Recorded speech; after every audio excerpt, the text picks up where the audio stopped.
right. Hi. How are you doing? I'm Stacy. I'm gonna fix the wig. Oh Lord. I don't know if it's a subscriber, but somebody who was watching, they were like, oh, yeah, where you got your wig from? Is it Sheen? I was like, Sheen? I'm like, no. I didn't get my wig from Sheen. All right, but I hope you are doing well, whatever time you're watching this. All right, whatever time you come on, just go ahead and do this. I'm trying to go on to TikTok. All right, you can follow me on TikTok at ThinkNursing. It's one word as well. So I'm gonna go on and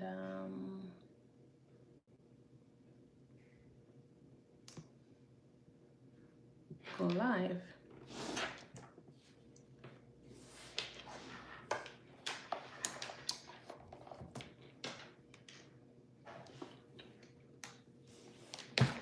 So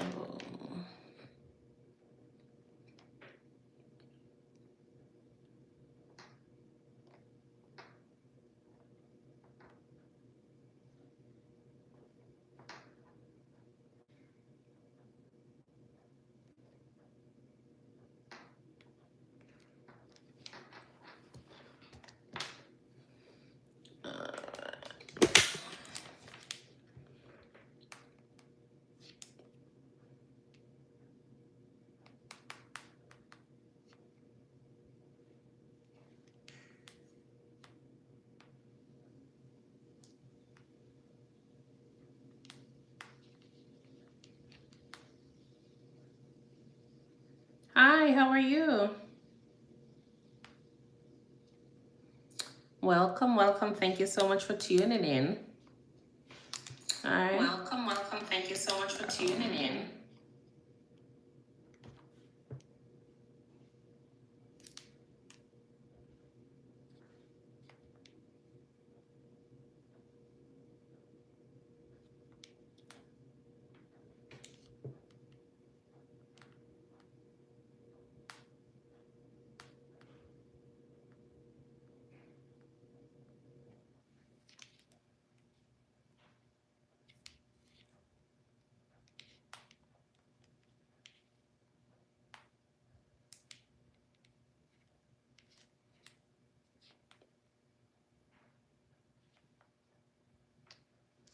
All right. So I'm going to try to catch up on some question. Hi, everyone. Welcome. How are you guys doing? Emerson Lopez, hello. Rockin' Johnny, hello to you too. How are you? Is it lunchtime for you? Right, 12 items. Ilya Molali, please pay attention. Definitely. What's going on? I'm about to go ahead and give the video a like. All right, and follow me. All right, and you can also follow me on TikTok. You can follow me on TikTok as well. I think nursing one word. So give the video a thumbs up. You can share it with your friends, your family, and you can also subscribe to my page. All right, and watch my videos. All right, I talk a lot about nursing, so definitely hang out and hear more. All right, I'm trying to go live here on TikTok as well. So I'm trying to turn on the live for TikTok. Thank you. Really appreciate that. What's my job? I'm a nurse. Ilya. Yeah, I am a nurse. So I'm not working today though. I have that flexibility. All right, where is this thing? I'm trying to find. Hold on. All right.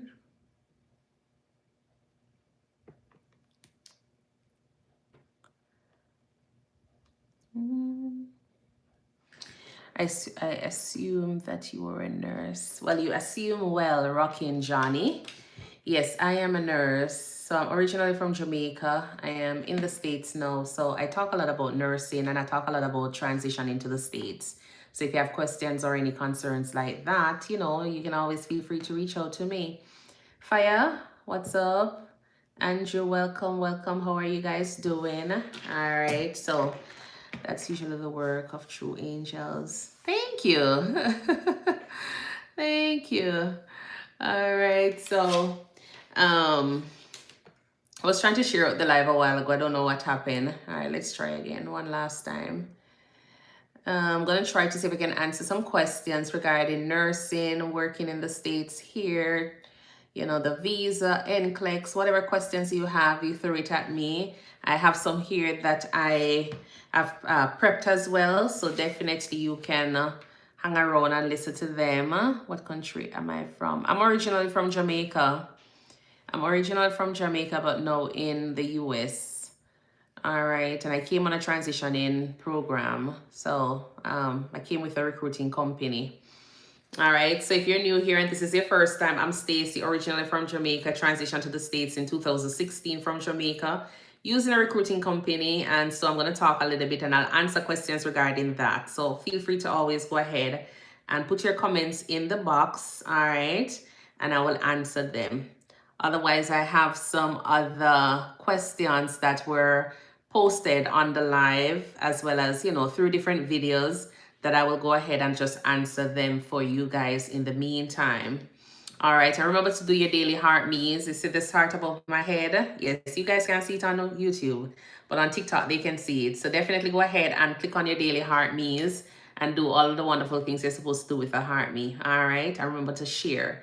The more you tap the screen, the more the video goes out to other persons who are interested in the content. Jamaican Explorer, welcome. All right, and then from there, I don't know if there's like a glitch or something. Let me do it one last time. All right, one last time. Send. Okay, all right, I think it's sent this time around. All right, so yes, Monash Majonga. All right, so let's start with the first question. And some of these are questions that I answer in my life. So go ahead and follow me. Subscribe to my page at ThinkNursing on both platforms, YT and TT. All right, go ahead and subscribe. Follow me. I talk a lot about this, so you might find the questions, you know, repeating. But every now and again, you know, there's one and two questions you probably don't hear.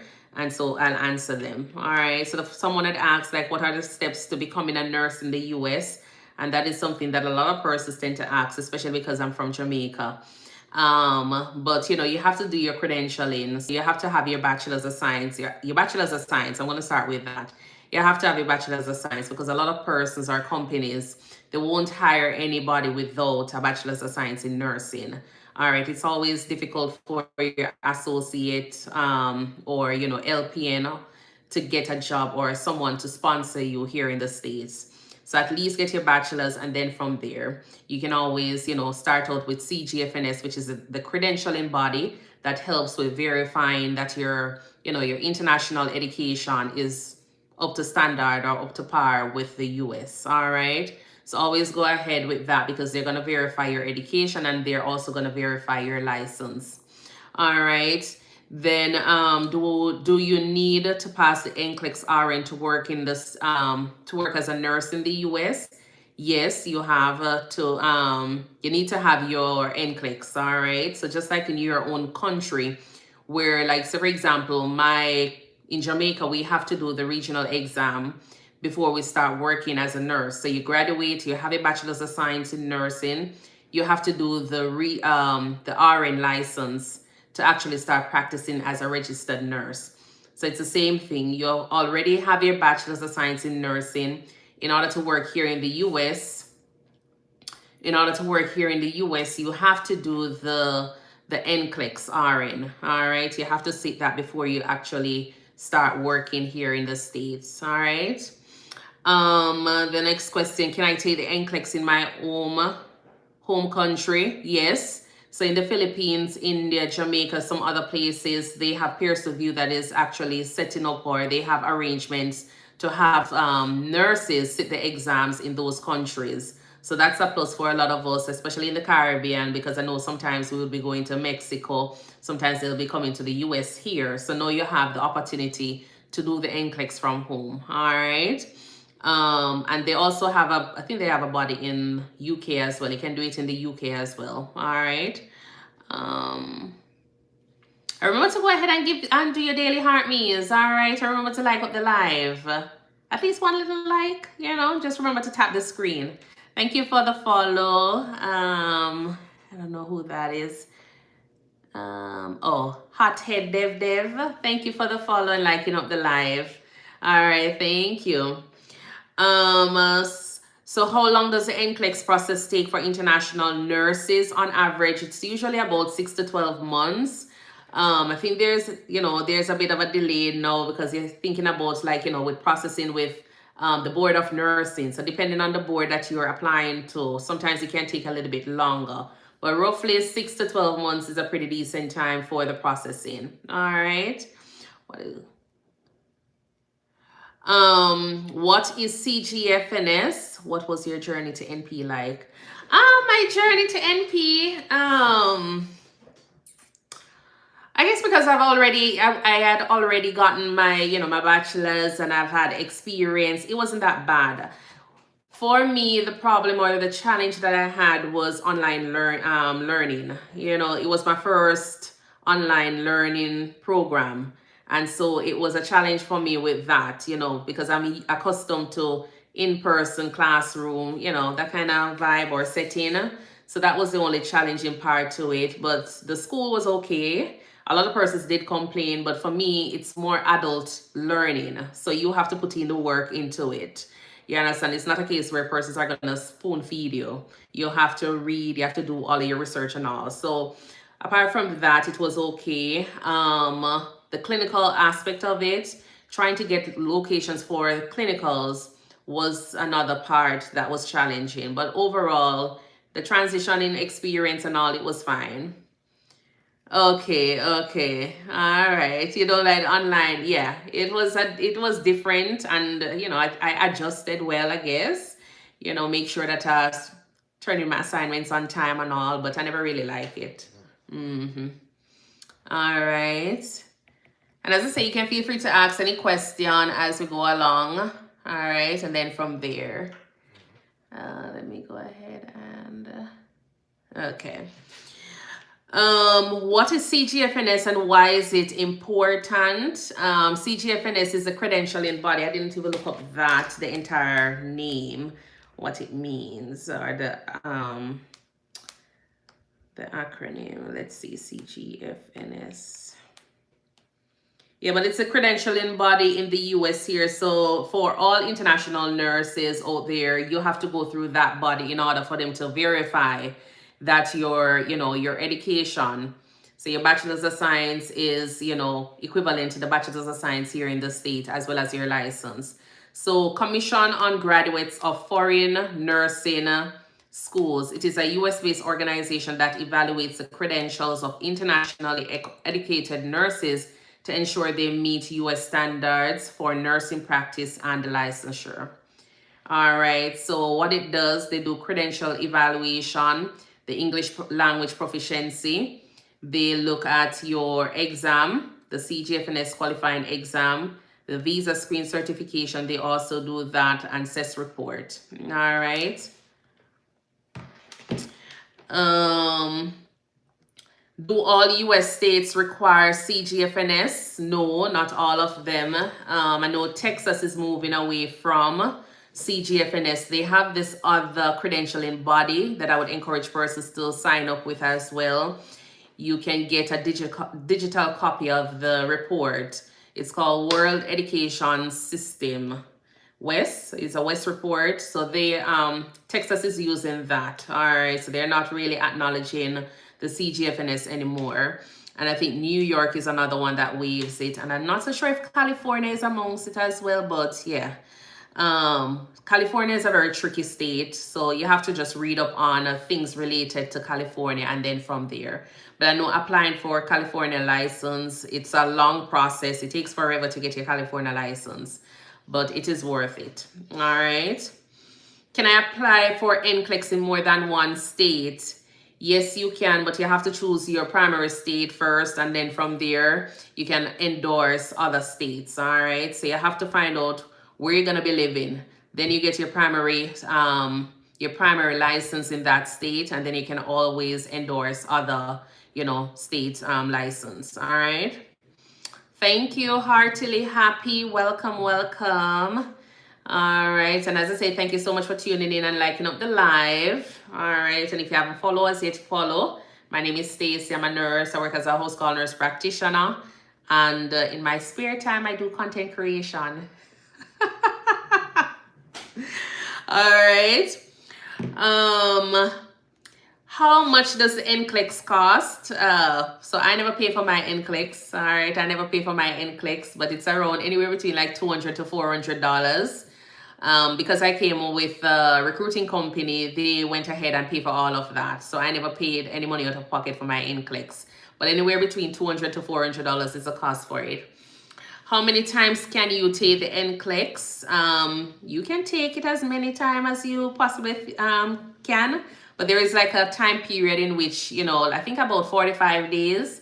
Let's say about 45 to probably 60 days time period in which you have to wait before you go ahead and resit. All right, so make sure you do that. And I would just say, make sure you just prepping well, and don't just rush into resitting just because you fail it this time. You feel as though you're ready. Give yourself some time before you rush and sit the exam, because sometimes nerves can actually play a part in it, and you probably end up failing again. All right, and I think there's some it's not in-service education, but remedial training that some places offer or some states offer. Like say, for example, you fail it twice or 3 times, before you can actually sit back the next one. So you don't want that to be happening. So always just read up on the different states and just don't rush into getting it over with because you feel as though you're ready. Relax a little and take the time you need and prepare well enough to go and sit it again. All right. Hi, heartily. Thank you, Cam from Minneapolis. All right, Minneapolis. All right, what if, do I need a social security number to apply for your NCLEX? Yes and no. Some states do, some places don't. All right, you just have to find out from the Board of Nursing that you're applying to first, if it is something that is needed. All right. What if my nursing documents are not in English? You'll have to get them officially translated. All right. You have to get them officially translated and certified by your school. And then from there, you send in your paperwork. What is the CES report? The CES report is one of the reports that the CGFNS does request in order to verify your education, and basically it gives a summary of your education. So for example, you did anatomy and physiology, it gives you a breakdown as to how much hours you did for your anatomy and physiology, clinical hours, and basically they call it the amount of credits.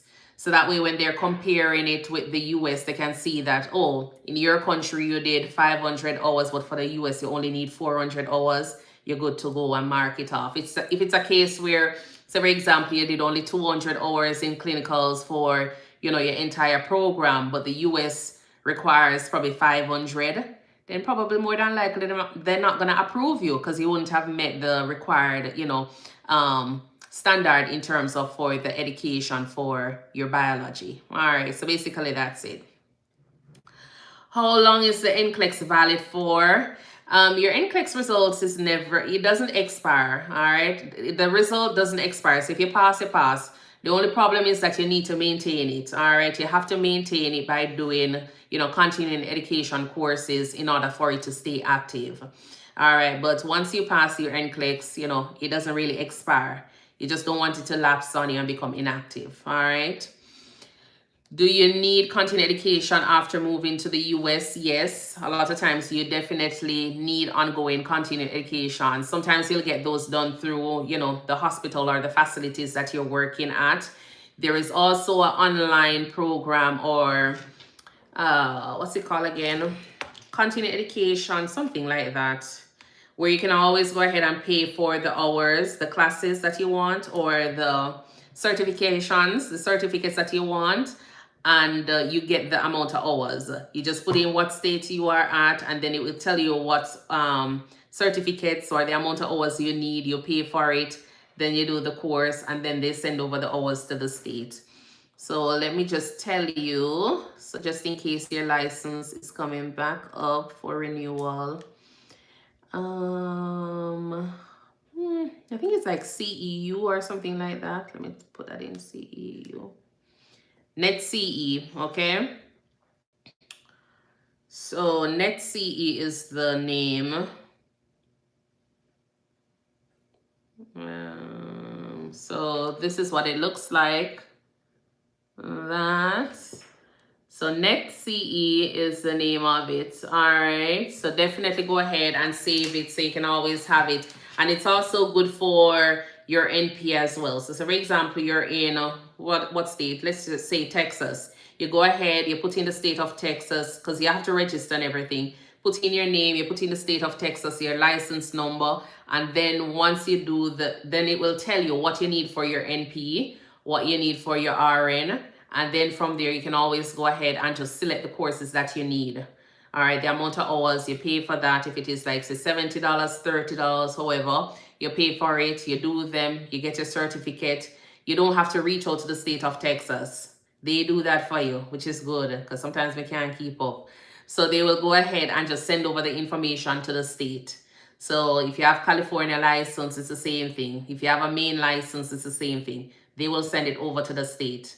All right, and then from there, your license is remains active. All right. Which US state processes foreign nurse application fastest?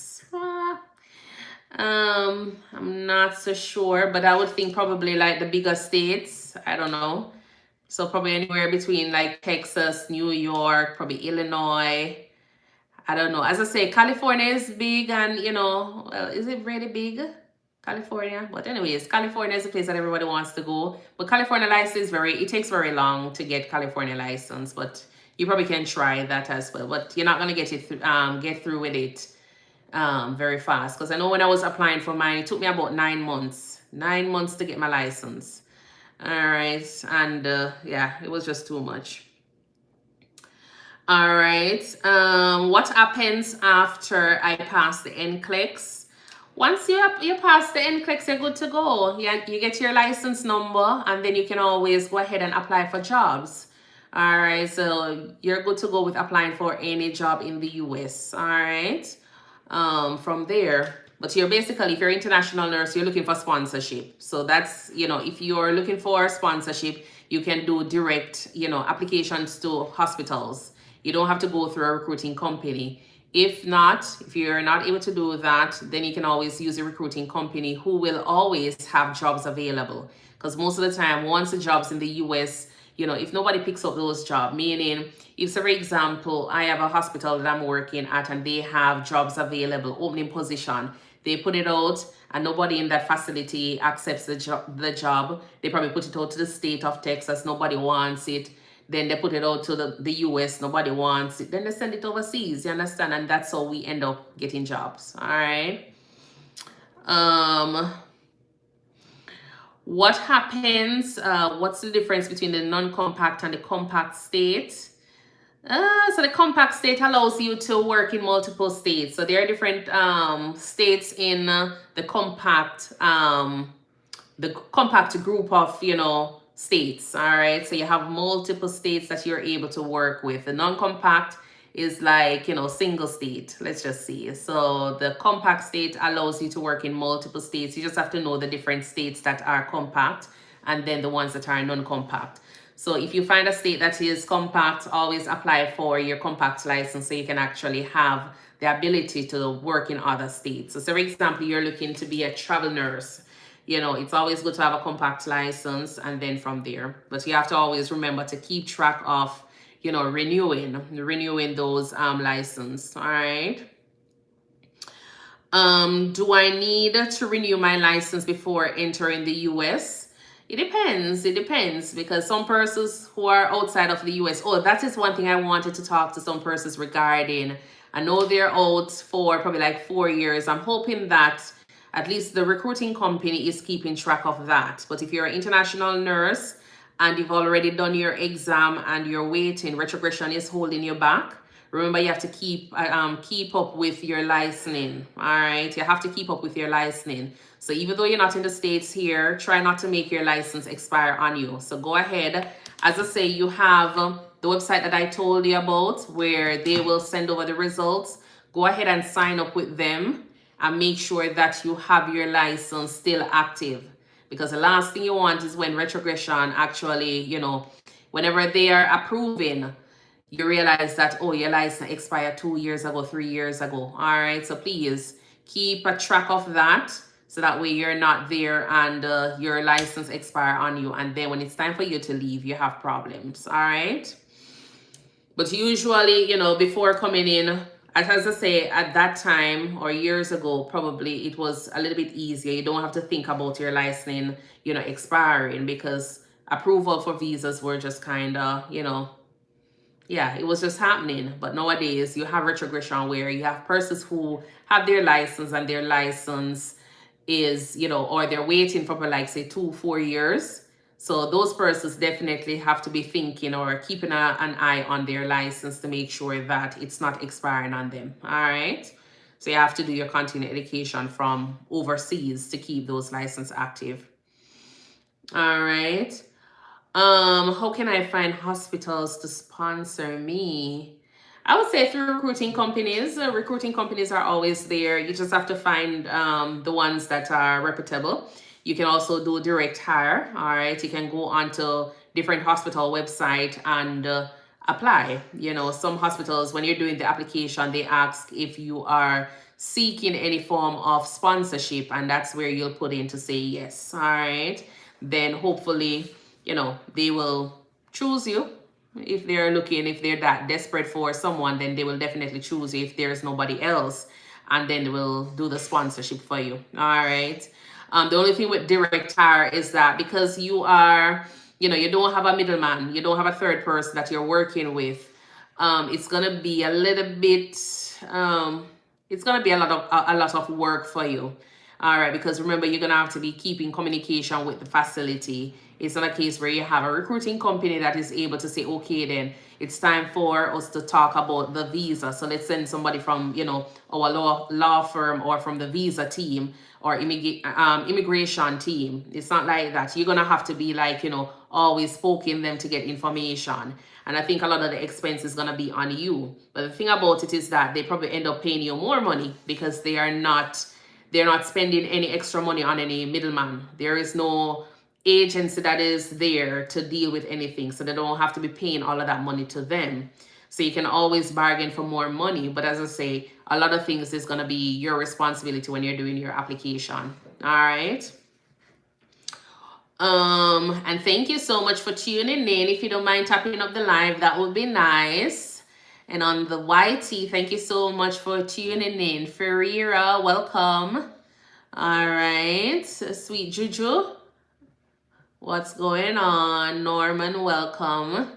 All right, to the live. And we're just talking about some of the questions. Like, I'm just going through some of the questions that persons have been asking regarding nursing, working here in the US, the visa. All right, NCLEX. So I'm just answering some questions. And as usual, if you have any questions, feel free to go ahead and leave them in the comment box. All right, and I'll answer them as we go along.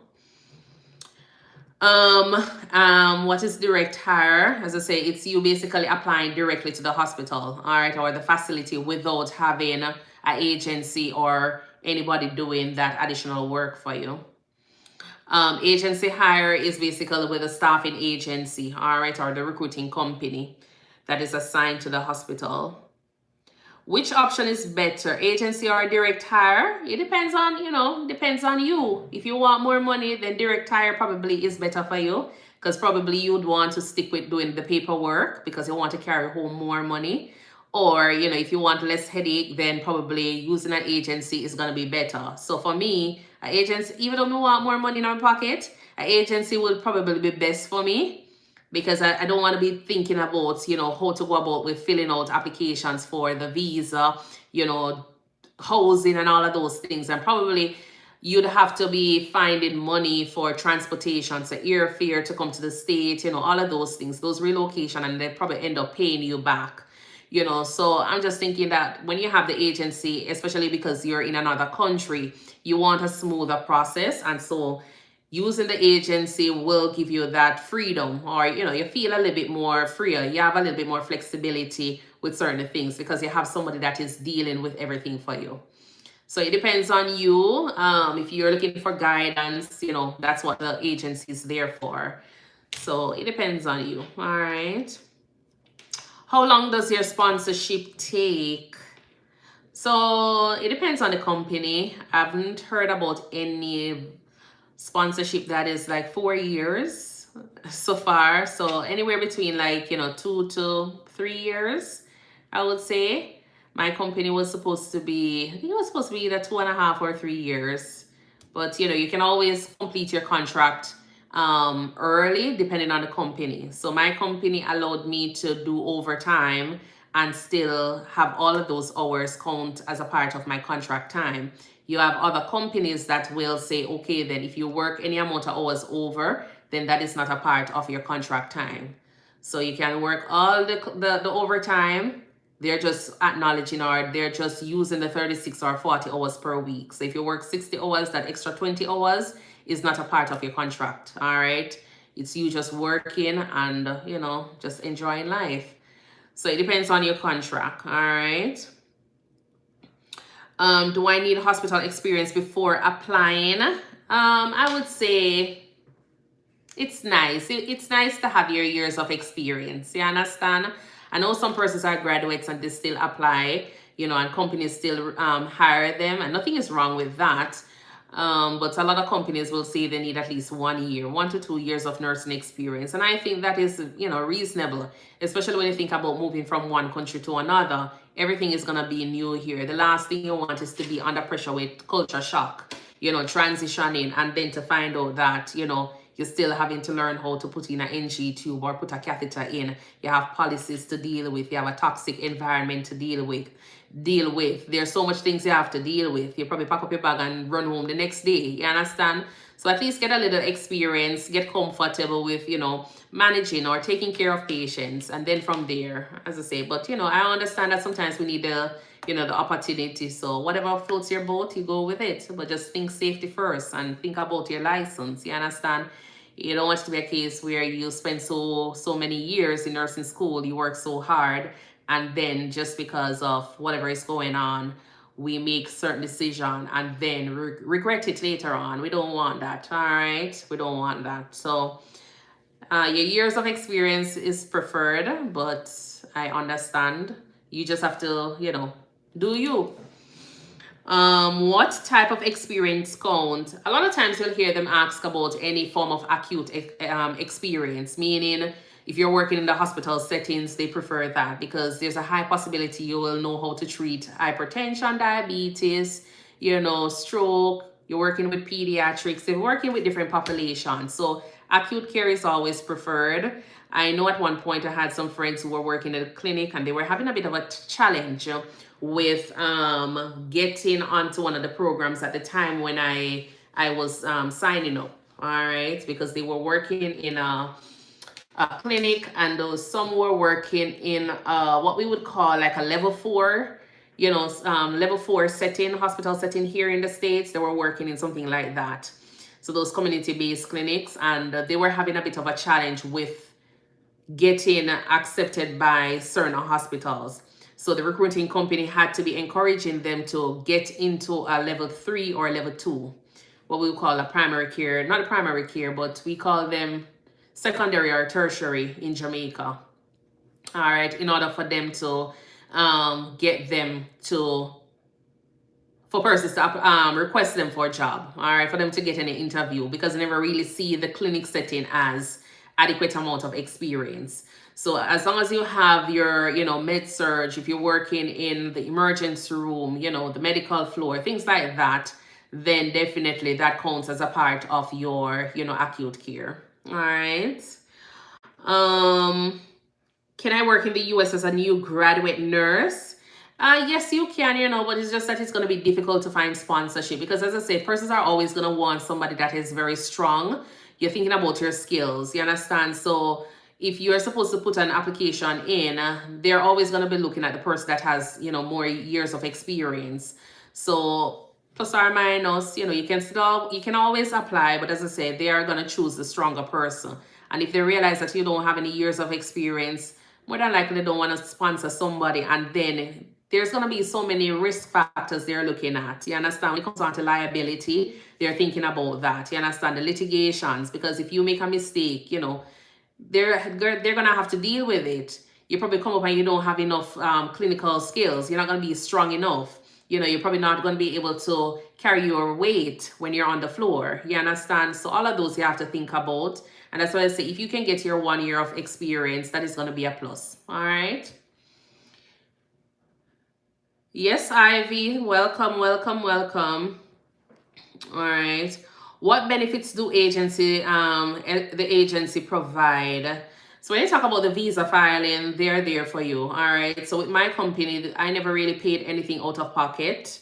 I never really paid anything live. I paid for my visa application. Yeah, I remember that because at the time I couldn't use a credit card.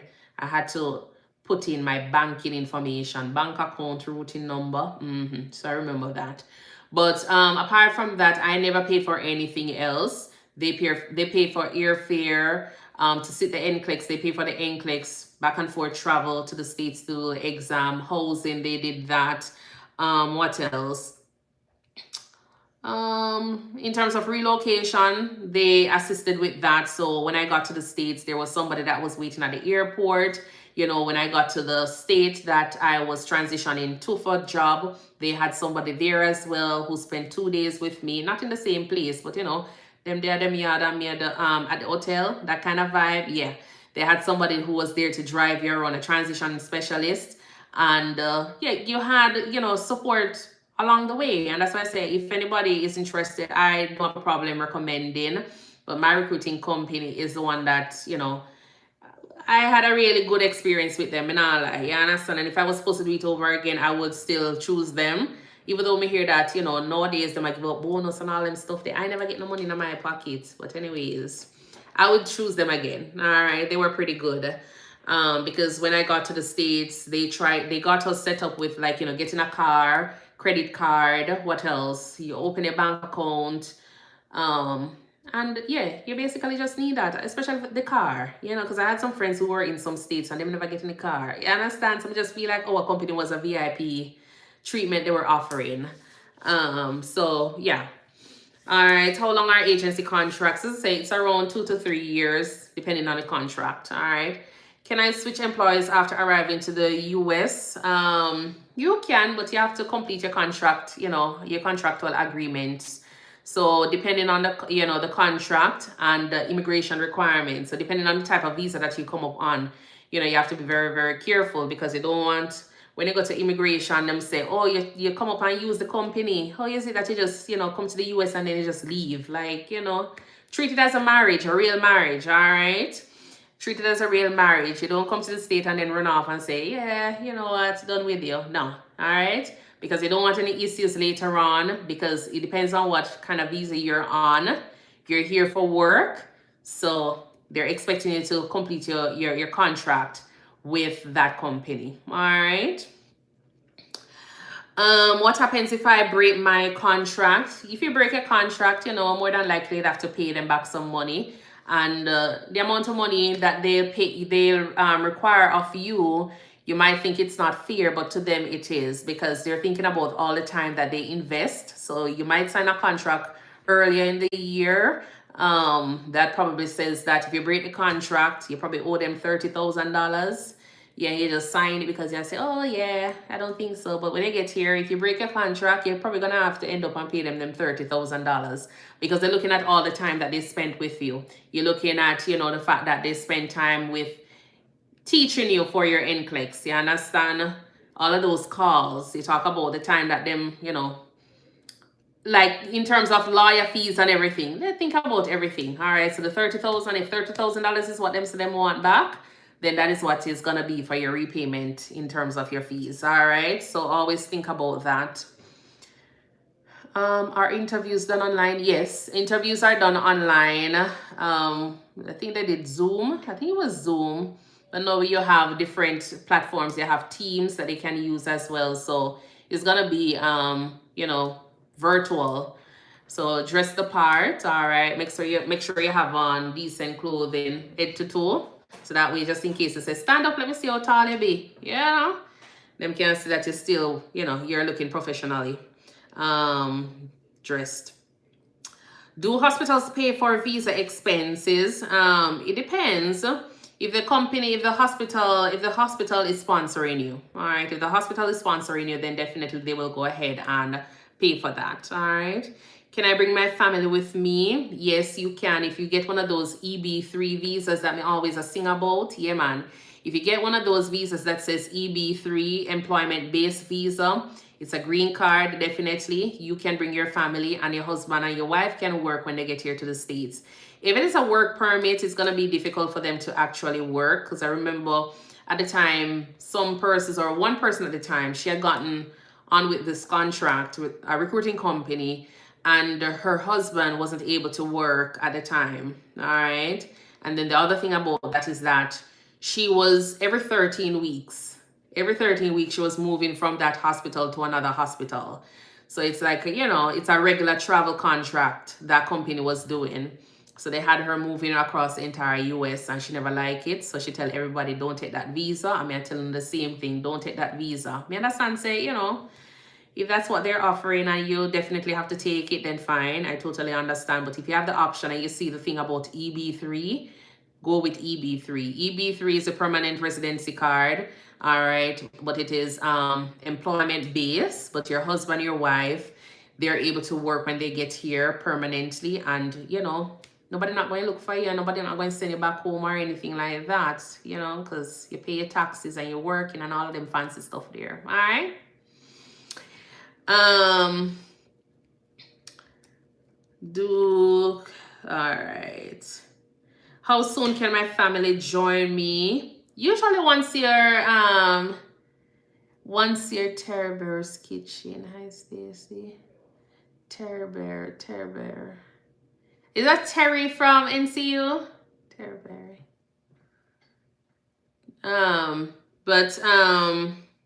How soon can your family join you? Usually once your visa is approved, then definitely they can join you at any time. I am good. How are you, Terry? Nice seeing you. Oh, Lord. I see the Terror Bear, but the kitchen part, I was like, not so sure. I am doing good. How are you?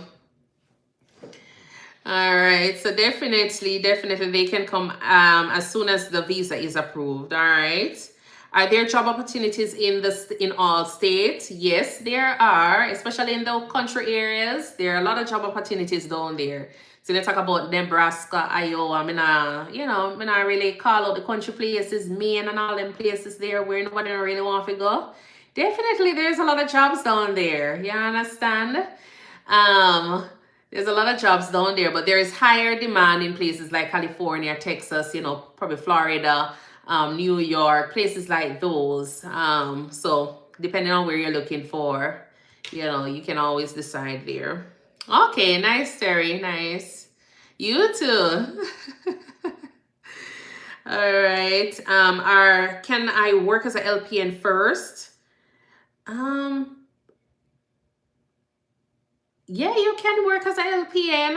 I don't think if you are coming over in the RN capacity, you know, working as a LPN is gonna be an option. So I guess it depends on the agreement that you and the company has, you know. So yeah, But as I say, most of the time, companies are recruiting RNs. They're recruiting for RN, so they're expecting you to come and work as a RN. Unless you're at work and probably the place is busy and they say, okay, then, you know what, I want you to come in and work as a LPN for today. And you take a light duty, but you're still getting your RN rate, because a lot of times they do that. They probably have too much staff and they don't have any LPN, and they probably say today you'll be working in the capacity of an LPN, but you're still getting paid as an RN, and you just take them soft nursing duties there. Yeah, I think that's fine. What are the red flags in a job offer? Usually when you don't have a contract, when you don't have any clear guidelines as to what, you know, your contractual agreement is. So always have something in writing, have one or two persons read it over, you know, and then from there. And if they're asking you for any money up front, then that is always going to be a red flag as well, you know.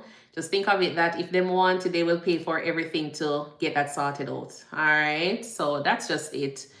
Hi, Marcel, Marcus, how are you doing? Anisha, thank you for liking up the live. Otis and all of you guys, I see you. All right. All right, and which visa is most common for nurses? As I say, the EB3, which is the employment-based green card, is the one that is most common. Do nurses qualify for the H-1B visas? Yes, that's the work visa. Some persons who are like your advanced practice or your specialized nurses sometimes will get they will get approval, or you know, for those, or they will qualify for those as well. How long does the EB3 visa take? As I say, at the time, I think it was like anywhere between 12 to 24 months, but mine got approved in like, you know, so I applied for it in February, and by June I was leaving. So you can do the maths there. So it never taken a long time at that time. Now we have retrogression going on, so there is a longer delay. So, you know, I'm sorry to hear about that. Do I need a lawyer for my visa? So yeah, usually if you're coming with your employer or with the recruiting company, they will have their law firm or, you know, their team that does everything. So I never did anything regarding, as I said, the only thing I did was pay for the application and fill out the paperwork, and that was it. I never had any interaction with anybody, you know. So basically that's it. So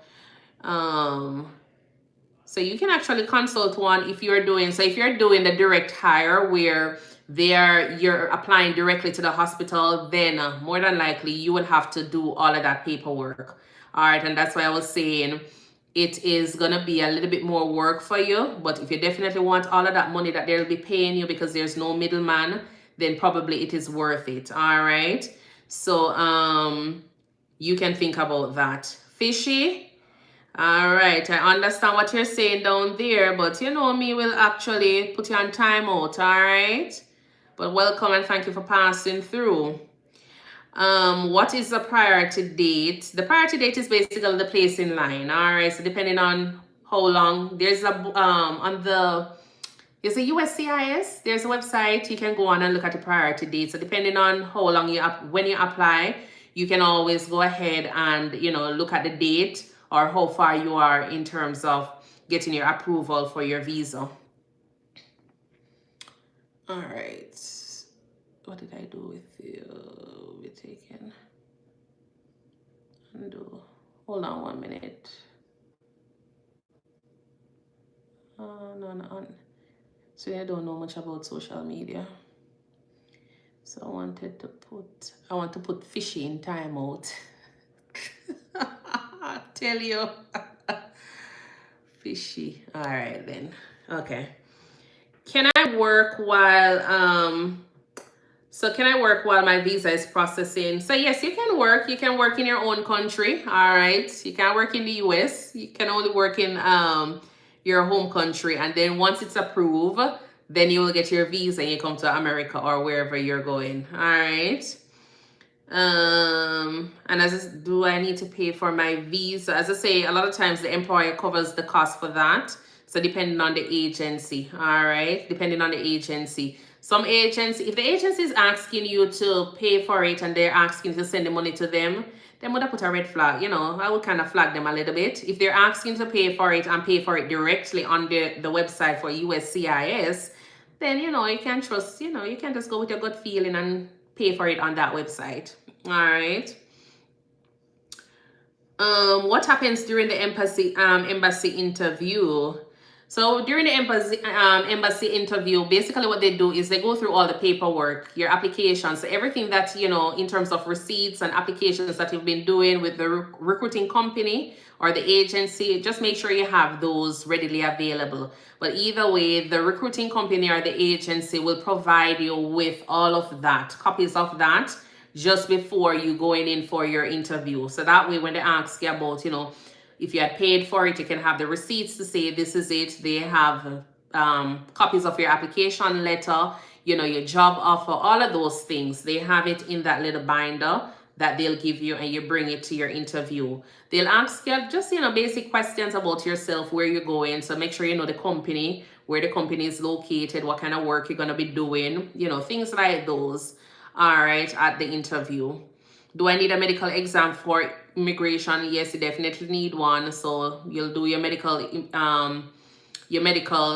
depending on where you're at, you know, you might be asked to do certain kind of vaccinations, you know, so definitely you'll get that before your visa interview. Some of the visas, some of the vaccines you're thinking about is like your MMR, your hepatitis. You also need your varicella, influenza. What else did ask? Yeah, I guess, and I guess probably COVID as well. You know, depending on the state, I don't know, or depending on the rule. Yeah, so definitely COVID is probably gonna be a part of it. Can I apply for citizenship later? Yes, you can apply for citizenship later with your EB3, your employment-based visa. So 5 years later, you can apply for your citizenship. You have to just remember that if you're the person that takes the plane like a taxi, then all of those, you know, days are going to be counted against you. So depending on how long you stay out of the country, then you have to take into consideration that. So 5 years subtracting, if you spend every year you spend 2 months out of the country, then you have to subtract those 2 years for the last 5 years, 2 months for the 5 years, because it's every day they count. All right. So once you leave the country, and it is 24 hours or more, then it's considered 1 day out of the country. All right. So one thing I would say is go ahead and start getting if you travel a lot, go ahead and make sure you get your dates them ready. All right. Because when you're doing your application, you're going to need all of those dates. All right. Every single date that you leave the country, you have to have those dates written in your application. Every place that you've ever lived at, you need to have all of those. So if you're the kind of person that always just move up and down, yes, you're going to need to remember the dates when you were living at Timbuktu and when you go to Rome and when you go, you know, different places. So definitely have those for yourself and everybody else that you know will be filing for. All right. So if you're filing for your mother, your father, you have to have all of those information as well. So whatever you need for yourself is going to be needed for you. All right. In terms of where they live. And it's the same thing for jobs. So if you're a travel nurse and you work at multiple places, you need that. If there's any gap in your work history, they need that. If there's any gap in your education history, they need that. Yeah, man, they need every single thing. All right. What if my visa gets delayed? You just stay in touch with your employer, your recruiter. All right. Just stay in touch with your recruiter. So that way you can be aware of, you know, any changes. If they need to do anything, you know, you can always get that information. So don't lose track of your employer, your recruiter, because they need to keep track of everything. All right. And that's why I'm saying, remember your license, it has an expiration date on it. So keep track of your employer so they can tell you that, oh, this is what you need, because probably you're not aware of what you need for relicensing. All right. Do I need to pay US taxes right away? Only when it's time. When you come to the States and you start working, when it's time for filing, then you'll file for taxes. So even if you're here for 1 month, you go ahead and you file the taxes for 1 month. So whatever time period you are here in the States. So if you come June and you start working in June, then you'll be paying for taxes between June and December. So whatever time period you're here, then you'll pay for taxes at the time when it's filing time. Can I transfer my sponsorship? Yes, you can transfer your sponsorship, but it might restart, the whole visa process again. So you just have to be careful. So if it's something that you're able to work with that company, stick it out. A lot of times you might come up with a company and you might not like certain things that they're doing. As long as it's not jeopardizing you or putting you in, any issues like in terms of for safety, then definitely just work with them for the little time period. Because as I say, you might have to go ahead and find a different company to get the sponsorship, things like those. All right, so just be careful with that. What if I fail the embassy interview? So if you fail the embassy interview, I think, depending on what area of the interview, whatever reason they say, they deny you for, then you're probably gonna have to do a reapplication, I'm thinking, and then explain whatever it is that they deny you. So say, for example, there was something that you probably never informed them of. All right. So for example, 50 years ago, 20 years ago, there was an incident and you never tell them. But this is, the embassy. They're going to dig up everything. You understand? They have the information in front of them and they're just waiting for you to kind of just buck your toe. They're just waiting for you to say something different. You understand? So they're going to ask you, what color is the sky? Them see the sky is blue, But I'm going to ask you still. You can't go tell them see the sky red. You understand? So they already know the information and sitting right in front of them. They're just waiting for you to tell them. So just make sure you're very, very transparent with them. You understand? So when you get there, there is no problems. There's nothing that is going to prevent you from getting approval for your interview, for your visa. All right. So if that is the one time you say, okay, then if you know you definitely want to come afar, and if you know you definitely want to come to the US, you have to be very, very open and transparent with them. It's either them going to deny you or them going to approve the application. All right. Can I choose which state to work in? Yes, you can. You can always tell your recruiting company or the agency what state you want to go to and work, but it doesn't mean that it's going to be guaranteed. All right. You can always tell them that, yes, I want to go to Texas, or I want to go to California, or I want to go to Maine. But it doesn't mean that that is where them have the jobs available. All right. And sometimes if you're very picky, it might just delay your process as well, because they might not have the jobs in that state if they're trying to make sure they get you to that state that you want to. All right. So just feel out the other places that they have jobs available, read on them. And then from there, you can always say, all right, let me try this place. Like I got Maine. I don't know nothing about Maine. You understand? I didn't even know that Maine existed. Until they say, oh, we have a job in Maine. And I say, okay, let me go on the internet and realize that it's all the way up at Timbuktu up there, so far north. You understand? So I just work with it, because guess what? The opportunity pops up. So I just work with it. I was cold, I was freezing, but kind of pushes me even more to complete my contract in time. So that's it. Do I need to travel alone?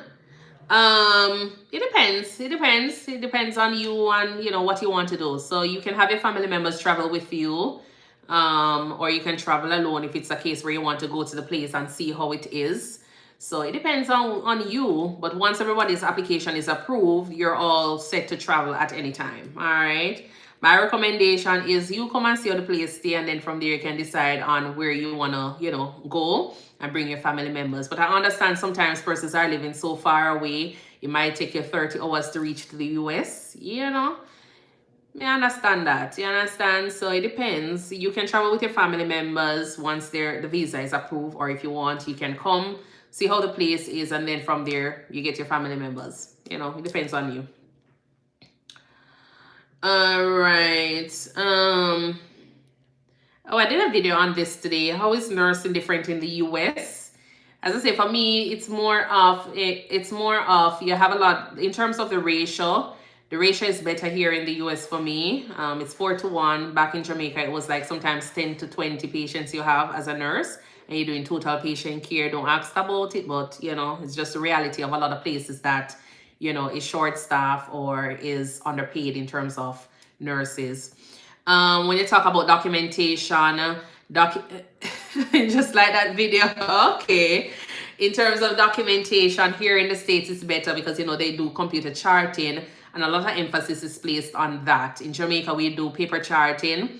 You don't really have that much of an emphasis on the, you know, the documentation.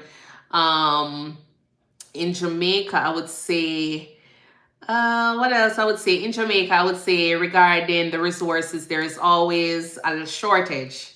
We're short on everything in Jamaica except patients, all right? We always have a lot of patients, but we're short on resources, staffing, you know, equipment, supplies. Those are always short. And so, as I say in the video, we have to turn our hands and make fashion sometimes to provide the care that we need for those patients. You understand? Because sometimes we don't have the resources. We reuse resources. In the US here, everything is readily available. So, you know, you just have to get the work done. Hi, Vanessa. Got accepted for nursing school and I'm very nervous. Okay. Well, congratulations. Congratulations. It's normal. It's normal for you to feel that way. All right. It's very normal for you to feel that way. But eventually, you know, just speak it into being. You're a nurse. I am a nurse. I'm Nurse Ver. You know, just tell yourself that until you get over it. But it's going to be fine. All right. It's going to be fine. Vanessa. Oh, Vanessa, how are you? All right. And then what else I would say? We talk about the technology, documentation, communication. Communication in Jamaica, you know, it's a little bit in terms of with patients. With patients, you know, we have our little, you know, patois that sometimes we can actually talk to our patients. We can use like real life example. We can talk about our experience with our patients and they understand. Here it's a little bit different. You know, you just have to be, you know, using the English language, no broken language, that kind of vibe. Patients tend to ask a lot of questions and nothing is wrong with that. You know, they're well informed here in the state. I feel as though sometimes they don't really appreciate it that much as in comparison to Jamaica, where they don't really ask that much question, but they appreciate what you're doing. You understand? They appreciate what you're doing and that just being there for them, taking care of them when they're sick, you know, they're a little bit more grateful, I would say. All right, I would say. But otherwise, those are a few other things I would say regarding the difference with working here. There are others. That's, as I say, just check out the video and then from there. All right, remember to follow me on YT at ThinkNursing, one word. You can also follow me on TikTok, the same word, ThinkNursing, where I share, you know, same content, but longer form contents on YT, and my live streams are all posted to YT, so you can always check those out. All right. What's the nurse to patient ratio here? And as I say, it varies. It depends on the state. It depends on the unit. In the emergency room, a lot of times it's like 4 to 1, 4 patients to 1 nurse. If you get 5, 6 patients, if it is so busy, you know, a lot of persons will kind of start complaining. Me probably complain too. You understand? Because you know, say I used to work with 10 patients. Somebody really want to, yeah. But I don't really complain like that. But definitely there is a form you can always fill out, you know, just to say, okay, then this is what is happening. The place is busy. So in the event that something happens, so for example, knock on wood, one of your patients die, at least they can say, okay, then the place was busy and you took responsibility for 7 patients, even though the patient ratio should have been 4 to 1. So in terms of, you know, accountability, or when it comes on to the legal aspect of that, that's kind of taken care of. So some facilities are big on that, where they have you fill out those forms to protect your license. All right. So in the event that is happening, don't screw too much. Don't get upset. Just take the 1 extra patient. You understand? If you're able to manage. And then from there, the little that you can do for that patient, just focus on saving the patient's life and trying to document, you know, what you call it now? Do focus assessment. You understand? Document as much as you can to protect yourself later on. You understand? But try to save the patient's life in those situations where it is super busy. You know, in ICU, sometimes it's like 1 to 2. A lot of times it's like 1 to 2, the ratio. Some units, my friend in Texas here, she has been working at this hospital, and I think on her unit as a med-surg nurse, she's up to 8 patients some days, and that is the normal. That's the normal ratio at that hospital. So 8 patients to 1 nurse. So it depends on the facility. Is orientation provided? Yes, orientation is provided at all times, whether or not you're a travel nurse and you're going in for orientation for 1 day or for 4 hours. Orientation is provided. For international nurses, it's a little bit longer for orientation nurse. It depends on you, how quick you are, then the orientation period can actually cut shorter. So I think the orientation is usually 4 to 6 months. I never really spent 4 to 6 months because after a while I was just, but 4 to 6 months is a time period. But depending on how quick you are and in terms of how seasoned you are in terms of nursing, if you're able to, independently go about with doing your duties, then fine. And then you will still be in like an orientation period, but you won't have that person constantly over your shoulder and your back and say, yes, put the IV there, put the catheter there, write this, write that. Yeah, no. You can always, be doing your nursing duties independently there while you're on orientation without having that person over your back, and just use your preceptor as your resource nurse. They're always going to still be there. But in terms of, feeling as though you are, back in nursing school, you won't have that headache or that feeling anymore. So it depends on you. But you'll get your orientation, all right? What charting systems do they use? A lot of times you'll find hospitals using one called Epic, and that's my favorite. You also have Cerner. It was once called Oracle. It's almost similar to Epic. I don't have a problem with either of those two. Meditech, yes, I don't really like that one there, but it's there, and a lot of facilities do use it. I think it's more because it's from one of those big systems as well. All right. But the most common one I would say to go ahead and start reading on, go on YT and look it up, is Meditech as well as Cerner. All right. A lot of places use Epic. Yes, Epic is my favorite too. A lot of places use Epic, and especially if you're gonna do, travel nursing later on, you might find out that 3/4 of the US probably using Epic. If you're gonna go in a community setting, you have different computer system charting that they use. So some of them feel as though you're writing on paper. It's old school. Some hospitals, sometimes you go there, you probably have 3 different computers you have to go on to chart. You probably have one that you go to get medication, you have one that you go to scan the medication, and you have one that you do the nursing notes. So sometimes you have some of the community hospitals that are like that, and they have different charting system as well that, yeah, it will just mess up your brain for the whole time. You're just waiting for the shift to finish and then think about whether or not you want to continue that contract. All right, so it depends. Are nurses respected in the US? Next question, do nurses delegate tasks? Yes, we do delegate tasks. We delegate a lot of tasks to our CNAs or LPNs, all right, so our support staff, and it depends on your facility. Doesn't mean that if you delegate the task, it is going to be done, all right? Not all the time, it's going to be done, all right? But yeah, you are able to delegate your task, all right? How do nurses communicate with doctors? A lot of times we communicate using this thing we call SBAR. What SBAR stand for again? You give the situation, background, SBA, and then recommendation, action, and then recommendation. Hold on. Assessment and then recommendation. So situation, background, assessment, and then recommendation. So that's what we use a lot of times. You might be communicating with using that right now. You probably don't know, because before, we never really did know that we were using in Jamaica. Because when you call the doctor, you say, hey, doc, this is Stacy calling regarding John Brown, 43-year-old patient has this. So you give them an idea of what the patient history, and then you tell them what's going on, all right? And you tell them the assessment. Oh, the patient look like the patient not breathing, things like those. And then, the recommendation. This is what I've done, or this is what the doctor tells you to do. So from there, all right. Do I need malpractice insurance? And that's a good question. Yes, you do need malpractice insurance. And a lot of persons, I would say, do get malpractice insurance, even though the hospital or their company, the recruiting company, is providing it. And me personally will tell you, always get your malpractice license or your insurance, because at least you have something that you know about. You will probably read the fine print, or you just know that the contract that you have, or the agreement, the license that you have, or the insurance that you have, it is what the company is offering, all right? That insurance company. You're not thinking that there's something removed from it.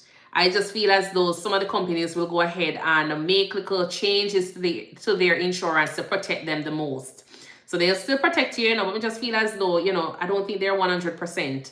So I just feel as though get your own malpractice insurance to protect yourself, and it give you some, comfort when you have your own. All right, because at least you know that, okay, my insurance, this is my insurance, and this is what I have. Because in your insurance, I talk about this thing where I was looking on my insurance the other day and only realized that if my hand cut off, is that how it go again? So the thumb.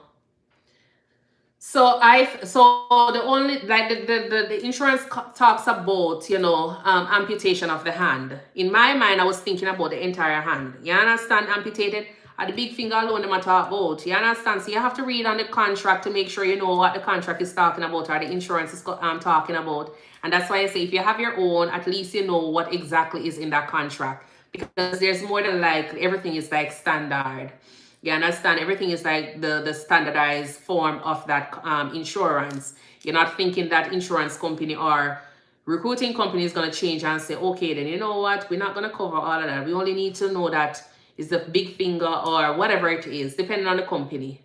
But go ahead and make sure you have your own personal coverage. All right. Are unions common? I know that when I was in the state of Maine, they had a union there. I think California has one as well, because the nurses are able to get their hours lunch.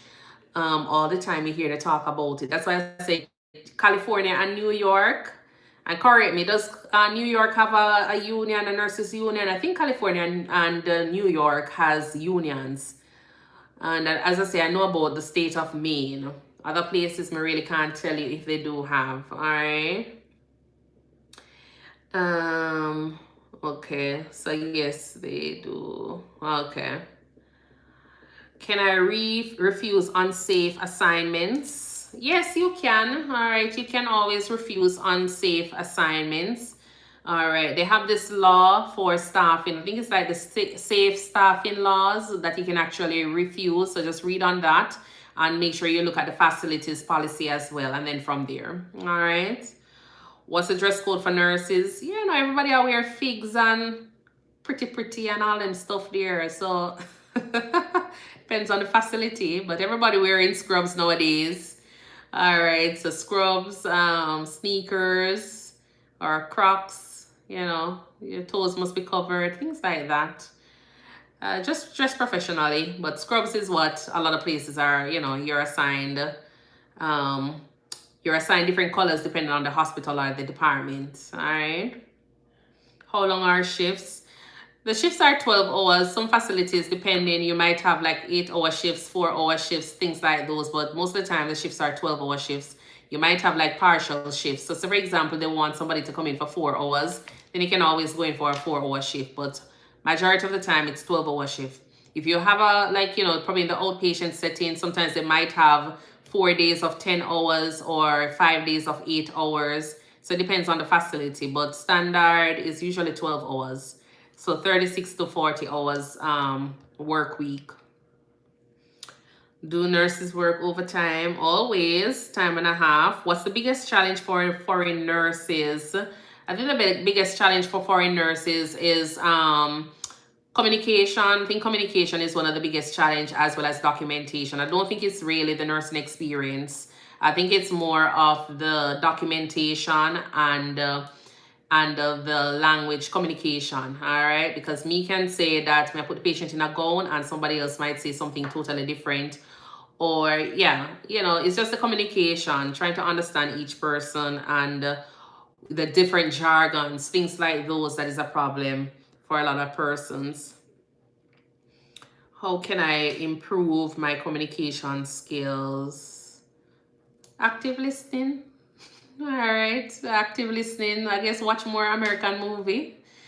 Engage a lot with communicating with other persons, especially if you know that you're not that kind of person that loves to communicate. That's the only thing I can say. All right. If you're from another country that doesn't, the English language is not your primary language, and I would say you probably need to do some English course or something like that in the meantime to build on your English. All right. Are nurses allowed to take breaks? Yes. Sometimes, some facilities you're mandated to take it. Some places, it's a little bit flexible. Sometimes depending on the workload, it's the demand at the time, you might not be able to get your break. Some places will go ahead and pay you for your break. Some places will provide someone to relieve you for your break. So, but a lot of times you're assigned a break, but is if you can get it at the time. You understand? Because sometimes it's so busy. Sometimes they might not have a relief, but they will pay you for your break if you go ahead and make sure you document that you never get any break. All right. Language barriers, yes. Language barrier is another challenge. Definitely. Definitely language barrier is one.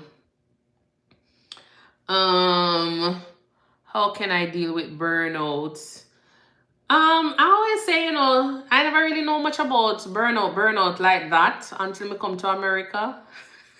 Probably I was feeling it, but because I was in my own space, in Jamaica, sun hot, and you get up in the morning and you're just feeling good all the time. You go to work and you feel good, you come back home. You're tired, but you never really feel stressed out or anything. You understand? But I think here you just have to make sure you start prioritizing rest. That is the most important thing. Prioritizing your rest, taking your breaks, knowing when to say no. I know that money sweet a lot of us, and we want fancy this, and we want to go to Bali and all those places for vacation. So we feel as though we need to work out the entire year. You understand, to save up for. But no, find the time to rest. Take your day off and spend it focusing on you. Prioritize yourself. All right, prioritize yourself. It doesn't make sense you're working so much money and then end up feeling awful and then ending up in a hospital where you're gonna have to spend all of that money back on the hospital bill. It don't make sense. You understand?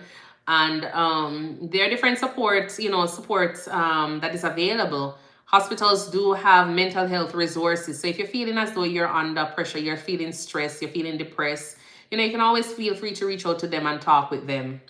All right. There are different peer groups available online that you can also be a part of. So things like those, I would say. All right. So can I change my specialty later on? Yes, you can. Yes, you can. If you come up in one position or, in one specialty. So for example, you come in emergency and you want to go to ICU, you can always request to go there.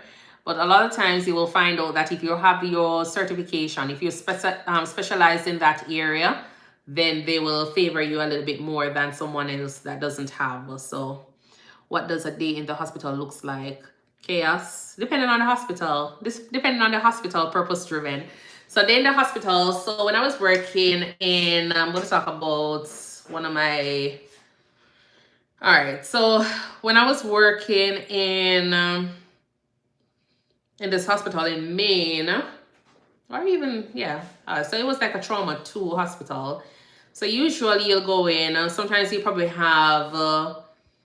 I was working night shift at the time. Sometimes you go in for 7 o'clock. You probably have about 70 patients, 80 patients in the waiting area.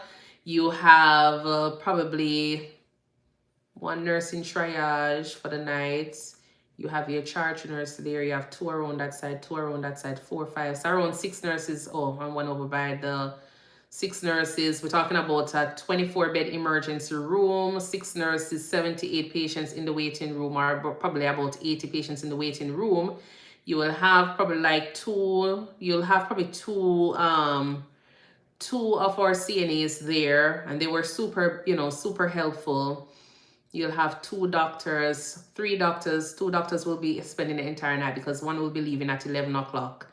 And then the ambulances are rolling in. But that hospital was very good when it comes down to codes, because a lot of the codes they'll activate in the field. So your chest pain, so if they suspect a STEMI, they'll activate them in the field. You code stroke, trauma. So a lot of times those patients will go directly to CT, and then they'll come to the floor. Ratio for nurses patient was like usually 4-to-1. As I said, the techs were very helpful. So in terms of getting patients in bed, IVs and all, that was good.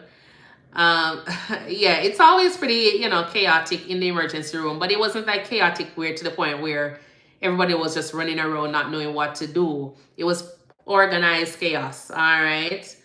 By 11 o'clock, because sometimes you will be doing your own triage, patients will come into your room.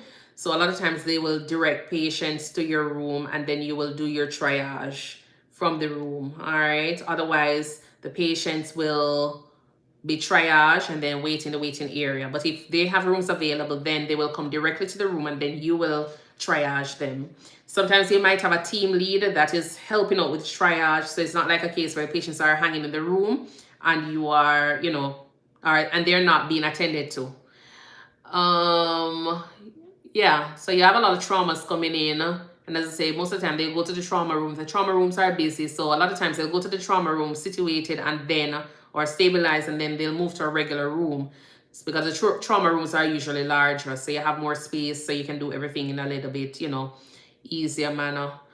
And then from there, yeah, it's busy. It's busy. It's busy because you have to, if you have patients that you're transferring out, it's your responsibility to go ahead and do the paperwork and everything. Then the manager will, or the night shift manager will, deal with the additional, finishing touches and everything. But it's usually pretty busy.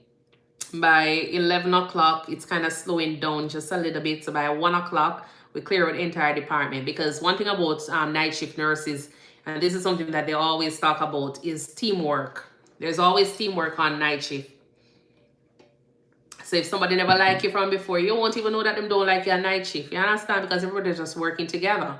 And that was just it with night shift. There is always some form of, it's like family on night shift. And that was just always it. Then by 5 o'clock, I guess at that time, you'll realize that nursing home realize that patients are hypoglycemic at that time. So you know that that's the time when all the patients from the nursing home will be coming in because their glucose is low and have all the resuscitation. So, by 5 o'clock, everybody is just waiting for the first ambulance, because once the first ambulance coming in, it's like just a roller coaster of events just going on. So by 7 o'clock, it's still pumping chest and ready to go out. So it was always busy. I did like it.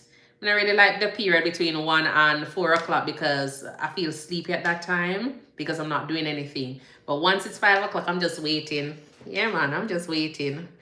Not a good waiting, but I just want to be busy. But it's always a busy, it's always a busy, shift. All right.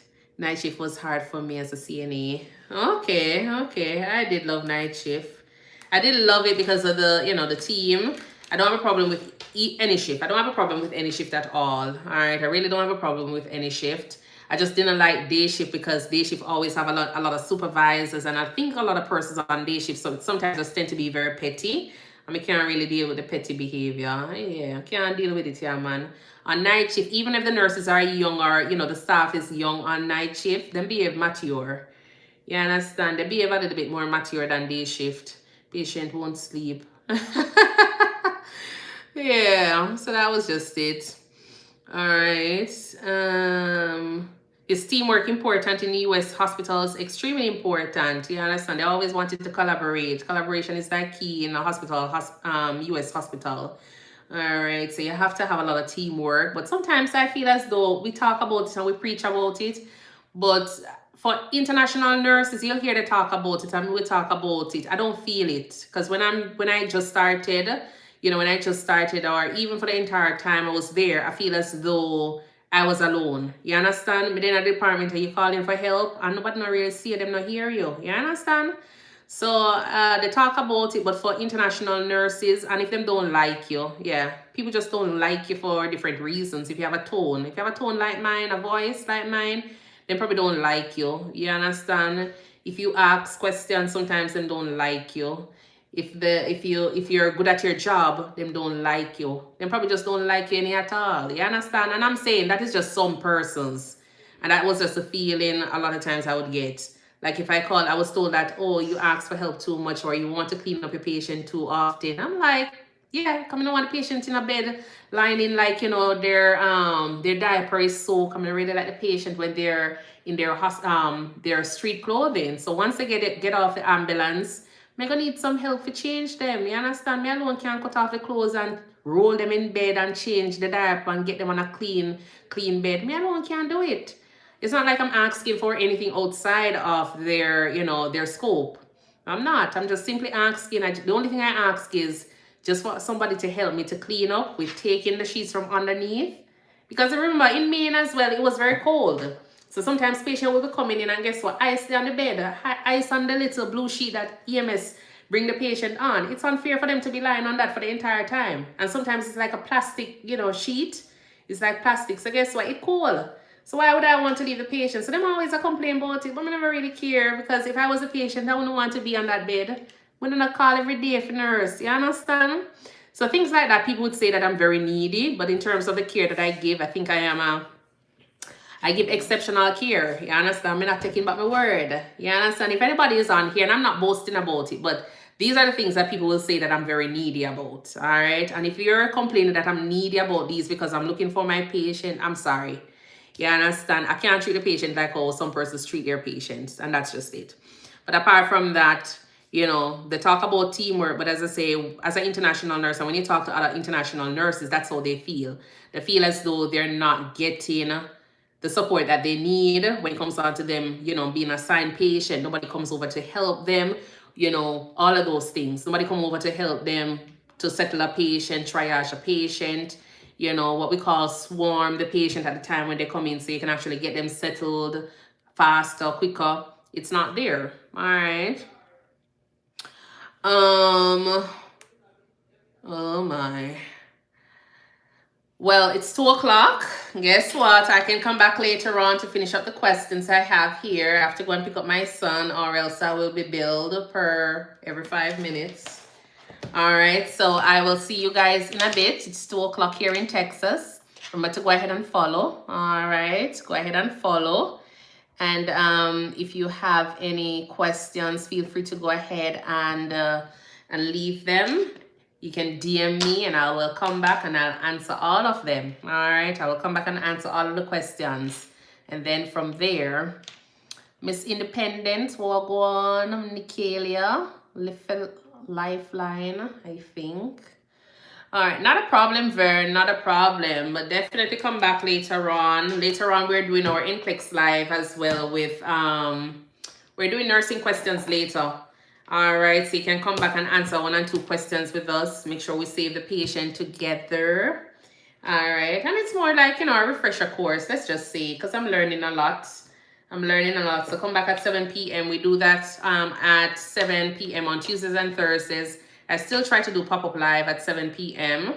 and then from there. All right, so until then, I'm going to say what's under my mouth. Under my mouth, under my nose. What's under my mouth, a chin. What's under my nose? A mouth?